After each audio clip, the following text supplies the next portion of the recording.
तो होपफुली आप लोगों ने अटेम्प्ट किया हुआ है एंड इसलिए मैं सीधा आता हूं प्रॉब्लम पे ही।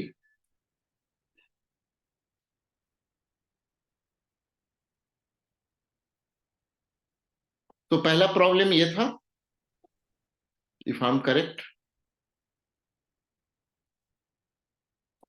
This was the first problem, sorry, जिसमें कि एचआरए वाला था, एचआरए कंपोनेंट। कोई आदमी बताइए क्या सही आंसर आया है इसका, कितना उसको एचआरए में मिलेगा? किसी ने तो अटेम्प्ट किया होगा। 1,60,000। उसको एचआरए में 1,60,000 का मिलेगा। नहीं नहीं, मैं डिटेल प्रॉब्लम का नहीं पूछ रहा हूं, यहाँ इसका पूछ रहा हूं जो केवल एचआरए पे एक प्रॉब्लम मैंने दिया था, जिसमें था an employee in Delhi has taken, मतलब 15,000। 1 लाख का मिलेगा सर। हाँ, 1 लाख का मिलेगा। कोई आदमी इस पे डिसएग्री कर रहा है 1 लाख पे, और it is all right? No sir, सही एकदम। सब लोग एग्री हैं? किसी को समझने में यस सर। डिफिकल्टी, किसी को इसमें समझने में डिफिकल्टी आ रही हो 1 लाख का क्यों मिलेगा? No sir. याद नहीं आई। ठीक है सर।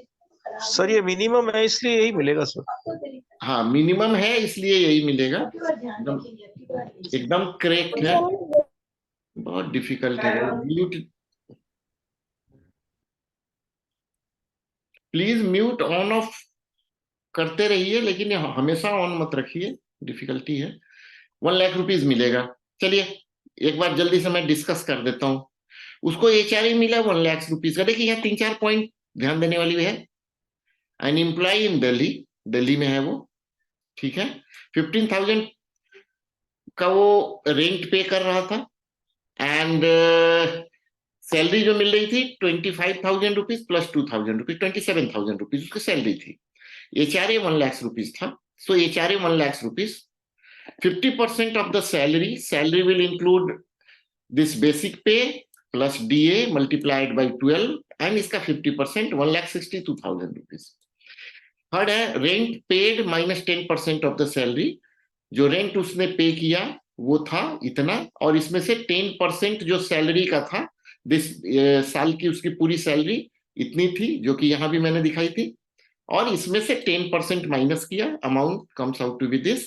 सो इसमें जो लोएस्ट होगा उसको मिलेगा, lowest is this much, it means उसका पूरा का पूरा एचआरए जो होगा वो एग्जेम्प्ट हो जाएगा। अब देखिए इसी प्रॉब्लम को अगर मेरे को डिफिकल्ट करना हो तो मैं सिंपली क्या कहूंगा कि along with a rent of 15,000 rupees he is paying maintenance of 3,000 rupees.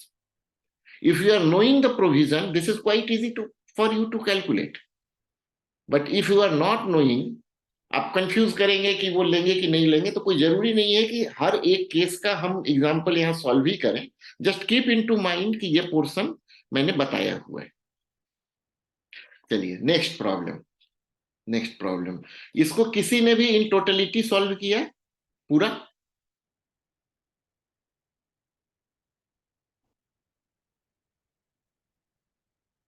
मतलब कंप्लीट आंसर तक कोई पहुंचे हैं?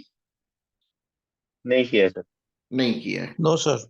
That's true, that's true. मैंने बोला ही बहुत कॉम्प्लिकेटेड है, इतना कॉम्प्लिकेटेड आएगा भी नहीं। मैक्सिमम जो रहता है इसमें 2-3 कंपोनेंट जो टेस्ट करना रहता है पूछ लेते हैं, यहाँ से भी 1-2 कंपोनेंट लेते हैं। मैंने तो एक्सप्लेन करने के लिए पूरा का पूरा प्रॉब्लम लिया है। अगर नहीं आपने किया है तो भी कोई डिफिकल्टी नहीं है। मेरे ख्याल से प्रॉब्लम हर किसी ने पढ़ा होगा, लेकिन क्या क्या कंपोनेंट मैं ले रहा हूं, अगर वो नहीं पढ़ा है तो फिर आगे सॉल्व करने में डिफिकल्टी आएगी, हमें क्लियर नहीं रहेगा। तो देखिए चाहे इसका प्रॉब्लम हो या सर अकाउंट, देखा 4,25,000 तक देखा सर इसमें करके डिडक्ट। 4,25,000 ही डिडक्ट होगा। मैंने तो सर ट्राई करके देखा, मेरे को यार। चलिए देखते हैं, देखते हैं, देखते हैं। हो सकता है मेरा भी गलत हो, क्योंकि ये मेरा क्रिएटेड प्रो कहीं से कॉपीड प्रॉब्लम नहीं है। हो सकता है आप लोग करेक्ट करेंगे अगर मेरा गलत होगा तो। देखिए चाहे प्रॉब्लम इनकम टैक्स का हो, चाहे प्रॉब्लम अकाउंटेंसी का हो, दोनों में मैं एक चीज क्लियर कर दूं, प्रॉब्लम को बड़े गौर से पढ़िएगा, क्योंकि दोनों में एडजस्टमेंट्स हैं। अकाउंटेंसी में बैलेंस शीट में एडजस्ट करना पड़ता है। यहाँ कई कंपोनेंट इनकम साइड में दिए हुए होते हैं और उसको डिडक्शन साइड में एडजस्ट करना होता है। कई चीजें होती हैं, इसके कंपोनेंट को हमको डिडक्शन साइड में लेना पड़ता है कि अगर यहाँ है तो इसका बेनिफिट यहाँ मिलेगा। जैसे चिल्ड्रन एजुकेशन अलाउंस इतना है तो इसका डिडक्शन आएगा यहाँ पे, तो इस तरह से इसको एडजस्ट करना पड़ता है। इसलिए प्रॉब्लम को गौर से जरूर पढ़िएगा। चलिए,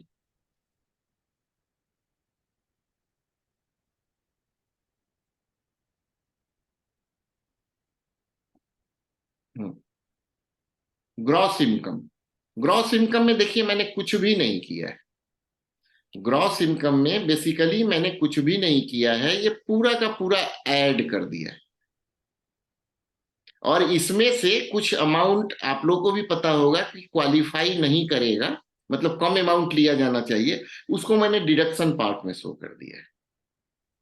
एक तरीका यह भी हो सकता है कि उसका एडजस्टमेंट हम हर जगह वैसे ही करते चले जाएं, और एक तरीका वो भी हो सकता है।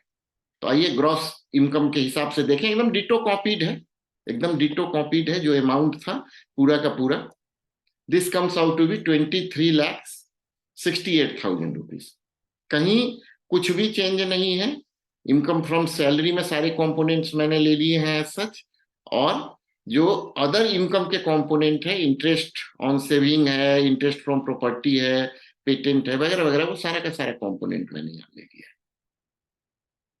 नेक्स्ट मेन जो है यहां पे है, इसमें जो भी आप येलो देख रहे हैं ये कंपोनेंट यहां से आया है, या ये कंपोनेंट इस प्रॉब्लम में इन दोनों से आया है। ये दो जो एडिशनल इंफॉर्मेशन दिए हुए हैं इन दोनों से आया है। तो देखिए एक एक कंपोनेंट जस्ट समझना है हमें, एक एक कंपोनेंट समझना है। पहला देखिए, पहला कंपोनेंट था self contribution to NPS tier 1। उसका क्लेम था 90,000 रुपीज। ठीक है, उसका क्लेम था 90,000 रुपीज। तो ये क्लेम 90 का 90,000 रुपीज ही इंटरटेन होगा। अब कितना होगा, बिकॉज 80C अभी हम कैलकुलेट कर रहे हैं, तो रेस्ट्रिक्ट होगा 1,50,000 रुपीज पे। लेकिन फिलहाल अगर इस इंडिविजुअल क्लेम को लें तो इसमें कोई भी डिडक्शन नहीं है, 90,000 रुपीज उसका इंटरटेन होगा। ये मैंने सेक्शन दे दिया है आपकी सुविधा के लिए। चिल्ड्रन ट्यूशन फी, अब देखिए मैंने वहां क्या किया है, यहां क्या किया है कि यहां आपका ट्यूशन फी जितना उसको अलाउंस मिला है वो पूरा का पूरा इनकम में ले लिया है। मेरे पास एक ऑप्शन है कि मैं यहीं पे माइनस कर दूं, मैं यहां पे नहीं कर रहा हूं, डिडक्शन साइड में कर रहा हूं। डिडक्शन साइड में उसको 2 चिल्ड्रेन का था, 1200 मल्टीप्लाइड बाई 12 इंटू 2 चिल्ड्रेन, ये पूरे साल का उसका हो गया। The amount comes out to be this. उसका क्लेम था कि मैंने 40,000 रुपीज पे किया है, लेकिन जो उसको यहाँ पे इसका रिबेट मिलेगा, एग्जम्पशन मिलेगा, वो जस्ट इसी अमाउंट का मिलेगा। The third is insurance premium paid. Sir इसमें 100 पर मंथ है ना सर? पार्डन? 12 दिन का 2400 रुपये मिलना चाहिए था बस पूरा। 1200 रुपये पर ईयर हो सर, पर मंथ 100 रुपीज है अच्छा पर सॉरी, चिल्ड्रन। हाँ सॉरी, ये दिस विल बी करेक्टेड, मैंने 1200 लिख दिया है, सॉरी। चलिए अकॉर्डिंगली ये करेक्शन हो जाएगा, जो आपको मैं स्लाइड ये दूंगा, स्लाइड Yes, yes. दूंगा, वहां पे सही हो जाएगा। ठीक है, दैट्स राइट। अब यहाँ Okay, insurance sir, okay. Premium, यहाँ पे इंश्योरेंस प्रीमियम, जो इंश्योरेंस प्रीमियम उसने पे किया है पूरा का पूरा इंश्योरेंस प्रीमियम हमने ले लिया। ये कोई फर्क नहीं पड़ेगा, केवल यहाँ पे आप इसको आप मतलब कि 1200 2400 इसको जस्ट 2400 कर लीजिए, बिकॉज अल्टीमेटली तो 1,50,000 ही लेना है, सो यहाँ पे कोई फर्क नहीं पड़ेगा हमें। ठीक है, सो इसको सिंपली 1224 कर लीजिए आप, करेक्शन, सॉरी। ठीक है, नेक्स्ट है इंश्योरेंस प्रीमियम। इंश्योरेंस प्रीमियम जितना पे किया उतना गया। Principal amount to housing loan, जितना भी उसने पे किया वो आ जाएगा। और इन सबों में हम टोटल करके देखेंगे तो this naturally crosses 1,50,000 rupees, so this will be limited to 1,50,000 rupees. This will be simply limited to 1,50,000। अब हम दूसरा कंपोनेंट आ जाएं, house rent allowance. House rent allowance जो था यहाँ पे, अब हाउस रेंट अलाउंस में अगेन हमको वो कंडीशन लगाना पड़ेगा। क्या क्या कंडीशन? जो वो पे कर रहा है 2,40,000 रुपीज है। यहाँ पे जो उसको मिल रहा है what ever he is getting 1,60,000 rupees है। एंड जितना पे कर रहा है 2,40,000 रुपीज, उसमें से 90,000 रुपीज यहाँ माइनस हो जाएगा, यानी 1,50,000 रुपीज हो गया। तो देखते हैं कंपोनेंट के हिसाब से क्या आता है। This will be list of this calculation which will be equal to, अगर आप इसको करके देखेंगे तो you will find that this comes out to be how much, 1,50,000 rupees. This comes out to be 1,50,000 rupees. 40% of this, because B class city में रह रहा है एंड 1,60,000 रुपीज उसको मिला है। So ultimately list of this 1,50,000 rupees. Sir कोई- HRA भी तो जोड़ेंगे सर बेसिक में। कहाँ एचआरए जोड़ेंगे? हम तो वहां एचआरए ले चुके हैं, हम तो यहाँ डिडक्शन ले रहे हैं। हाउस रेंट अलाउंस जो है, हाउस रेंट अलाउंस हम यहाँ ले चुके हैं। और उस sir DA DA DA DA okay okay okay okay, वही मैं कह रहा था ना कि आप लोग की हेल्प की जरूरत पड़ेगी। 90,000 रुपीज में डीए भी ऐड होगा। देन इसको होने के बाद this amount will come out to be 1,60,000 rupees. Correct? नहीं सर। नेचुरली 1,60,000 हो जाएगा, बिकॉज वो अमाउंट बहुत ज्यादा घट जाएगा। ये मेरे से गलती हुई। ठीक है, तो ये हो गया 1,60,000 रुपीज। नेचुरली ये अमाउंट 10,000 रुपीज बढ़ जाएगा, यहां से हम कर लेंगे एडजस्ट इसको। द थर्ड है मेंटेनेंस ऑन रेंटेड हाउस। मैंने आपको बताया था कि वो हाउस रेंट चूंकि पूरा का पूरा ले रहा है, सो हाउस रेंट को अपने इनकम में काउंट कर रहा है। इट मींस कि he is interested in paying the tax on house property, इसलिए उसको मेंटेनेंस की बेनिफिट यहां पे मिलेगी। This will B 30% of the rent received. ठीक है, सो 30% ऑफ द रेंट रिसिव्ड जो होगा उसको मेंटेनेंस की बेनिफिट मिलेगी, और जो अमाउंट आएगा उस अमाउंट को हम यहाँ पे लिखेंगे। ठीक है, पेटेंट को हमने वहां पे पेटेंट जितना भी उसको मिला था वो पेटेंट का पूरा अमाउंट हमने लिख दिया था। ठीक है, बट उसको जो पेटेंट की छूट मिलेगी इसके 80 सेक्शन 80 आरआरबी में जस्ट 3 लाख रुपीज तक ही है। तो this amount will be just 3 lakh rupees.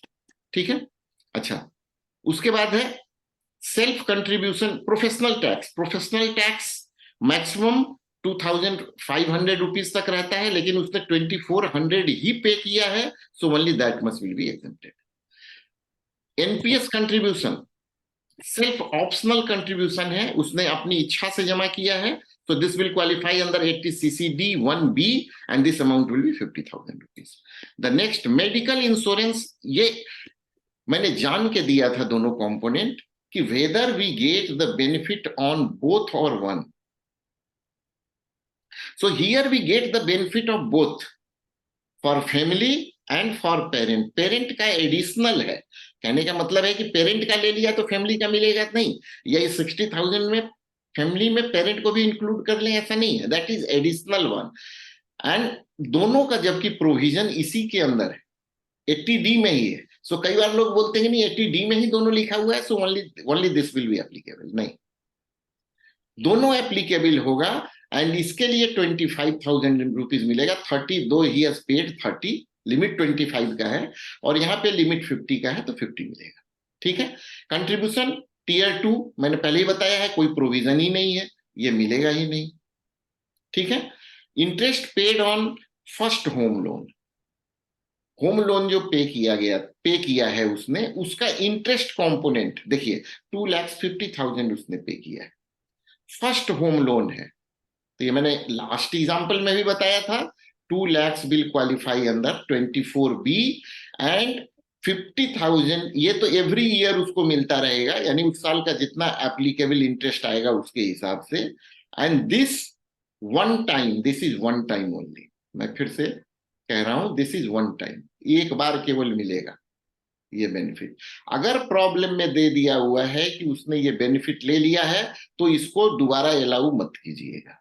And amount will accordingly be adjusted, 10,000 rupees ये बढ़ जाएगा. So this will come out to be something like this. Just a second.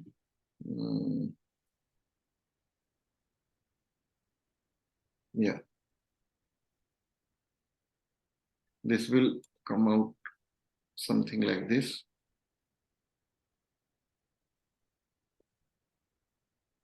This becomes 667,400.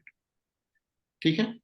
सो इस तरह से इसका कैलकुलेशन है. कंपोनेंट वाइज केवल मैंने समझने के लिए कहा है, इतना डिफिकल्ट आएगा भी नहीं एक एक कंपोनेंट का कैसे ट्रीटमेंट करते हैं. And even in examination if you will write down in this pattern, this will be very easy for the examiner to understand. एक दूसरा पैटर्न होता है लिखने का, जो आपने कई एग्जांपल्स में देखा होगा. हर में 1 2 3 4 नीचे लिख करके, कैलकुलेशन लिख करके या वर्किंग सीट लिख करके उसको रिफ्लेक्ट कर देते हैं. सर एक ये समझ लिया है, maintenance of rent house, rented house 1,50,000 okay 30% of rent received. Okay okay okay. आप सर ने 280 दिया आपने, सर ये कैसे हुआ? अच्छा,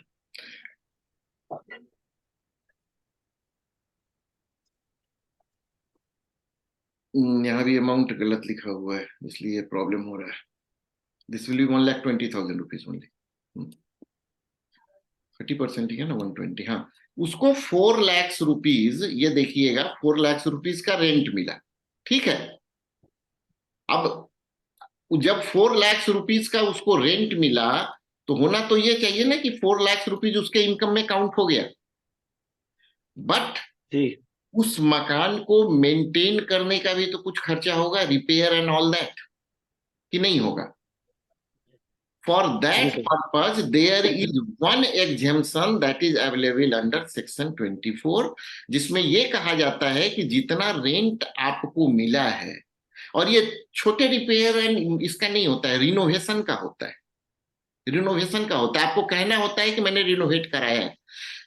देन इसमें से जो भी आपको मिलता है उसका 40% यानी 4 लाख मिला था तो 1,20,000. ये रिवाइज होगा भाई, आप लोग कर लीजिएगा प्लीज, क्योंकि now it is not possible कि मैं इस मोमेंट पे यहाँ कर पाऊं. ठीक है, इसको रिवाइज करना होगा, जो भी होगा कर लीजिएगा आप लोग. तो ये उसकी बेनिफिट है. ये मैंने प्रोविजन आपको बताया कि अगर इस तरह का आए तो ये आपको करना पड़ेगा कि 30,000 अगर उसने क्लेम किया है. देखिए उसने क्लेम किया हुआ है 1,50,000 उसने क्लेम किया है, लेकिन उस 30% जो बन रहा है, क्योंकि 4 लाख था, so 30% comes out to be 1,20,000 only. So we are allowing 1,20,000 only. ठीक है, clear? Okay, next. Okay sir, clear. Next आ जाइए. नेक्स्ट कुछ भी नहीं है, सबका समरी स्टेटमेंट है. ठीक है, नेक्स्ट सबका समरी स्टेटमेंट है. चूंकि ये कैलकुलेशन गलत है तो अकॉर्डिंगली ये कैलकुलेशन आई थिंक कि अराउंड 1,60,000 रुपीज ज्यादा है. तो अकॉर्डिंगली सारे फिगर्स एडजस्ट होते चले जाएंगे और सारे कैलकुलेशन चेंज होंगे नेचुरली. सो ये ग्रॉस इनकम जो था, ग्रॉस इनकम में तो कोई चेंज नहीं है. Gross income is the same. ठीक है, gross income is the same. अब the second component, gross income के बाद डिडक्शन एंड एग्जम्पशंस कितना था, तो ये चूंकि फिगर आपका यहाँ पे चेंज होगा, ये फिगर यहाँ पे आप जा करके आपका ये चेंज होगा, तो ये चूंकि चेंज होगा तो अकॉर्डिंगली जो फिगर आएगा वो फिगर आप यहाँ पे शो करेंगे. माइनस रहेगा. टैक्सेबल इनकम कितना हो रहा है वो, उसके बाद स्टैंडर्ड डिडक्शन इसमें माइनस करेंगे, नेट टैक्सेबल इनकम आ गया. और जो स्लैब के हिसाब से मैंने फिट करना बताया था वो सारा का सारा आप स्लैब के हिसाब से फिट कर लेंगे नेचुरली. अब यहाँ पे चूंकि ये अमाउंट बढ़ गया है तो ये घट जाएगा. उसको टैक्स बेनिफिट जो है, टैक्स थोड़ा और ज्यादा देना पड़ेगा. एंड ये जो इनका टोटल, इस कंपोनेंट का टोटल यहाँ आएगा. टोटल ये डिफरेंट कंपोनेंट्स आ रहे हैं, इनका ये टोटल है. तो ये टोटल, जो भी ये टोटल आ रहा है, इस टोटल में 4% इस पर शेष दे देगा. जो भी यहाँ टोटल आएगा, ये सारा चेंज होगा. जो टोटल आएगा उसका 4% शेष देगा, and that will be added here. जो आएगा total amount will be this thing. So that is the calculation. Sir, cess is on the net taxable income, na sir, 4%. Sex is TOT, tax on tax.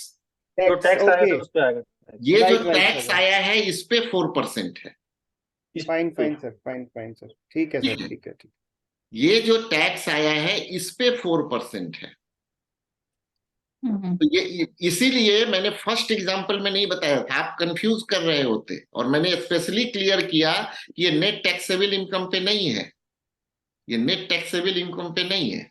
तब तो बहुत ज्यादा हो जाएगा ना। मान लीजिए कि ये 4% ऐड हो तो हम तो ये तो उस पे भी लगता है ना, आप कहिए तो ये आपको न्यू रिजिम में भी लगेगा। तो 3 जहां पर कि 5% टैक्स ही हो रहा है, 4% और ऐड हो गया तो 9% हो गया। ये वैसे नहीं होता, ये जो अमाउंट आता है टैक्स का उस पे 4% है टीओटी। ठीक है, तो ये जो भी होगा ये भी अमाउंट आपका चेंज होगा। तो कैलकुलेशंस आप रिवाइज कर लेंगे, इस प्रॉब्लम को अटेम्प्ट कीजिए। ठीक है, नेक्स्ट। सर इसमें एक इशू था, जो सर टीपीए का इशू था सर ना। टीपीए सर हम जो ले रहे हैं पहले सैलरी, ग्रोस सैलरी में ले रहे हैं, जो डिसेबल्ड पर्सन है उसको नहीं लेंगे, उनका एग्जाम्प्ट है टीपीए। नहीं, मैं नहीं समझा। क्या टीपीए सभी के लिए एग्जाम्प्ट है या सिर्फ डिसेबल्ड के लिए है सर? पीपीए कल के लिए था, टीपीए कल के एग्जाम्पल में ट्रांसपोर्टेशन अलाउंस। हाँ, कल के उसमें सर खाना आपने बोला है कि उसमें एग्जाम्प्ट है। PPA what is the full form of PPA? नहीं, TP sir TPA TPA full form बोलिए। Transport allowance sir. Transport allowance totally exempt नहीं है। ट्रांसपोर्ट अलाउंस टोटली एग्जम्प्ट नहीं है, डिसेबल्ड के लिए है सर, सिर्फ वो डिसेबल्ड के लिए है। ट्रांसपोर्ट अलाउंस टोटली एग्जम्प्ट नहीं, डिसेबल के लिए नहीं है। इधर भी है, एक लिमिट है, वो देखना पड़ेगा।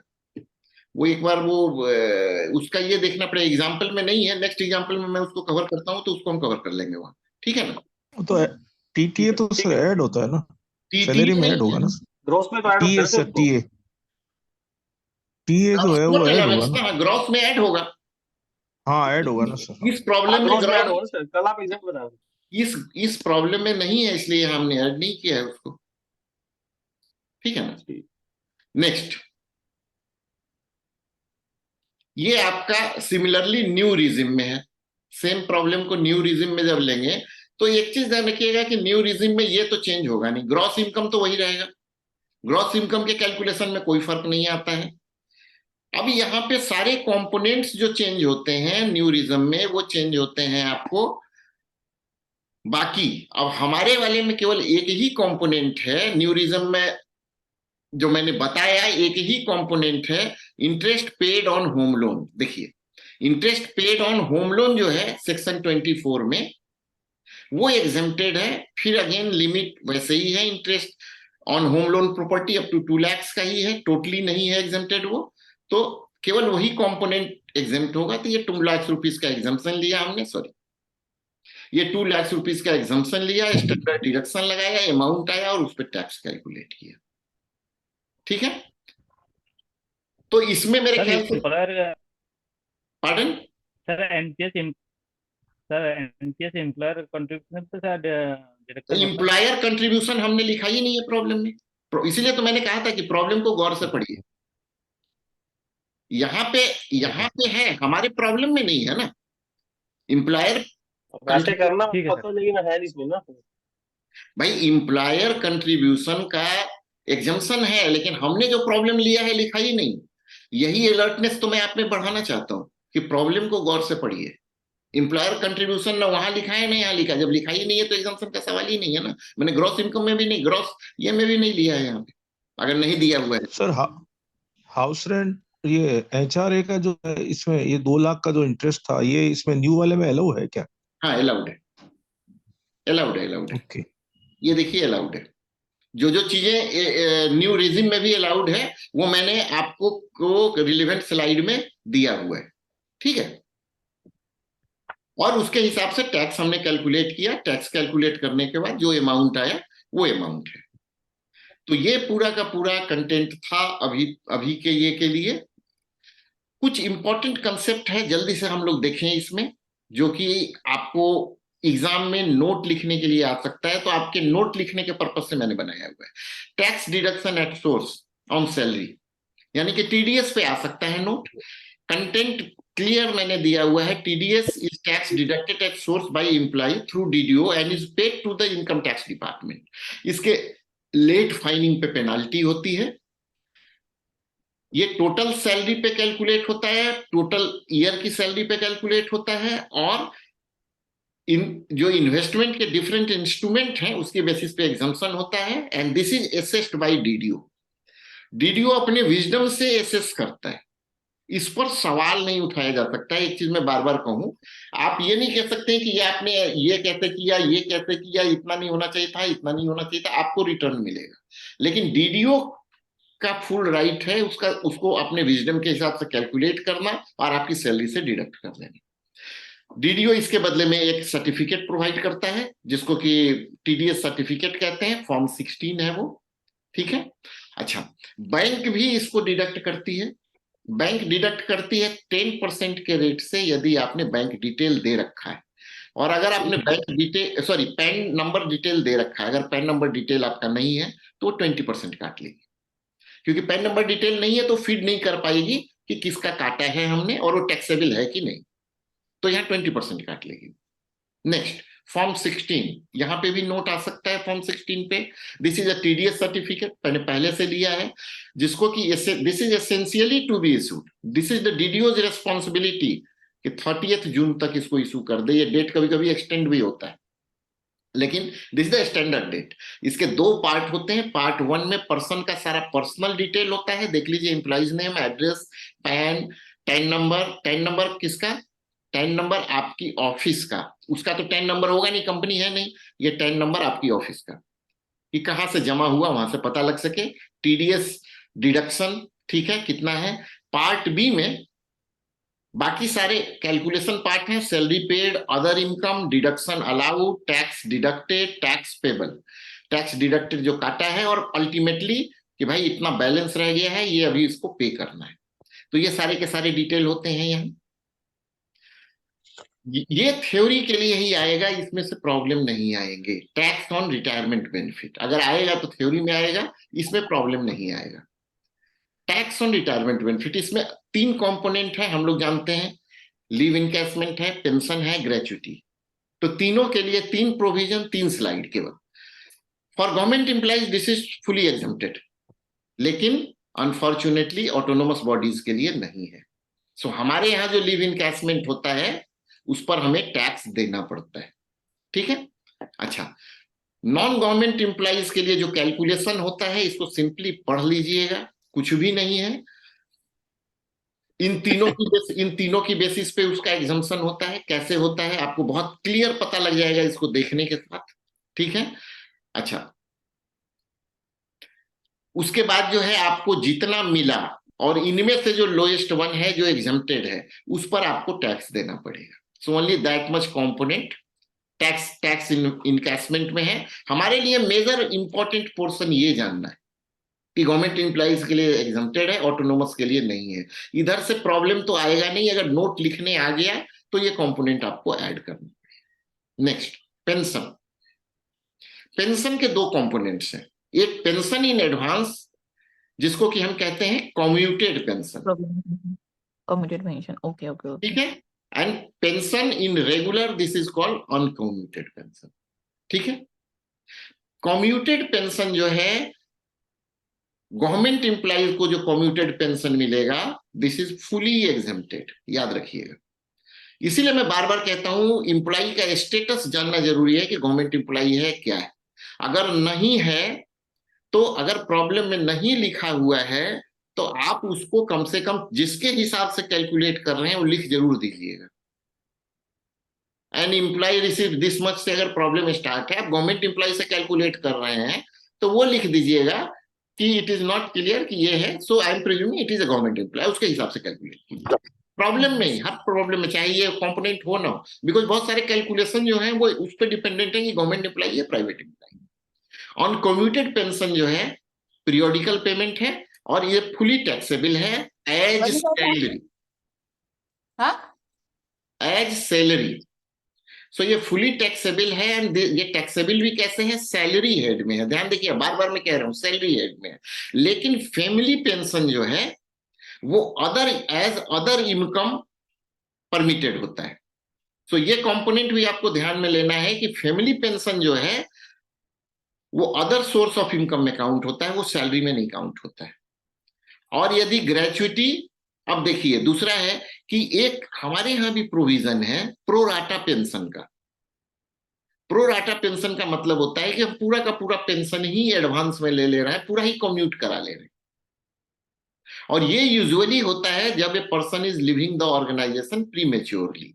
अगर उस तरह का केस हो तो दिस विल बी एप्लीकेबल। एक सिंपल रीडिंग चाहिए, अदरवाइज इसकी जरूरत नहीं पड़ती है। इसमें है कि यदि पूरा का पूरा करा लिया और ग्रेच्युटी उसी समय मिल रही है जिस समय कम्यूट करा रहा है, तो 1/3 ऑफ द पेंशन जो रिसीव होगा वही एग्जाम्प्ट होगा, बाकी पे टैक्स लग जाएगा। क्योंकि ये तो नहीं कहना मैंने पूरा कम्यूट करा लिया तो ये कम्यूटेशन का पूरा बेनिफिट दे दो मेरे को, because the amount increases by at least 4 to 5 folds. तो वो तो नहीं कहेगा ना कि पूरा का पूरा दे दो आप, देन जस्ट 1/3। अगर वो बाद में मिल रहा है देन हाफ। केवल इतना ध्यान देने की बात है और कुछ भी नहीं है इसमें, जस्ट इसको देखना है, कोई प्रॉब्लम नहीं आएगा, बहुत कॉमन चीज भी नहीं है। Gratuity, again gratuity received on retirement by central government, state government, local government, इन तीनों केसेस में फुली एग्जेम्प्ट है। लेकिन फिर अगेन वही बात होती है कि we are not government, autonomous body. So यदि आईसीआर लिखा हुआ है तो एक लाइन जरूर लिख दीजिएगा, being ICR we are not exempted. जहां भी गवर्नमेंट वाला एग्जाम्पशन है हम पे लागू नहीं, ठीक है। If employer is covered under this gratuity act तो उसका एक एग्जाम्पशन का अपना लिमिट है उसके हिसाब से। अब इसको कैसे कैलकुलेट करते हैं इस एग्जाम्पशन को, प्राइवेट के लिए या जहां एग्जाम्प्टेड नहीं है, जिसमें कि हम भी कवर होंगे, जहां एग्जाम्प्टेड नहीं है 15 days salary every completed month के लिए, जैसे कि ग्रेच्युटी हमारी भी कैलकुलेट होती है, हर 6 मंथ्स के लिए 15 डेज की सैलरी हमें भी मिलती है। ये लिखा हुआ 20,000 है, लेकिन अभी मैंने देखा है कि ये ग्रेच्युटी की लिमिट 25 हो गई, तो ये ध्यान में रखना पड़ेगा कि शायद ये भी 25 हो जाएगा। मैं अभी भी शायद कह रहा हूँ क्योंकि मैं बहुत जल्दी में था, लास्ट में देखा मैंने, चेक नहीं कर पाया मैं, लेकिन ये शायद 25 लाख से भी हो जाएगा, बिकॉज ये जो लिमिट 3 लाख था पहले वो लिमिट भी 25 हो गया है, ठीक है। और जो ग्रेच्युटी मिला इन तीनों में से जो ये होगा कम हो, सबसे कम होगा वो ग्रेच्युटी एग्जेम्प्ट होगा। तो ये मैंने, अगर पेंशन के बारे में पूछता है तो नोट ही आएगा, और ये तीनों कंपोनेंट में से आप लिखेंगे। इस सेशन को क्लोज कर रहा हूं। इसके बाद में आई विल बी डिस्कसिंग 13 केसलेट्स, छोटे छोटे प्रॉब्लम्स। तो 13 केसलेट से पहले एक रिक्वेस्ट रहेगा कि अभी वाला जो मैंने डाला है, अभी वाला फिर लोड कर रहा हूं, एक बार देख लीजिए। आई नो उसके बाद हम 13 केसलेट्स ये करेंगे, उसके बाद कंप्लीट माना जाएगा ये इनकम टैक्स पे। तो मैं इसको 5 से 10 मिनट में लोड करूंगा। सर इसकी पीपीटी भी जब भी आपको समय लगे सर हमें शेयर करना सर। एकदम मैं सारी पीपीटी जो है भाई आप लोगों की प्रॉपर्टी है,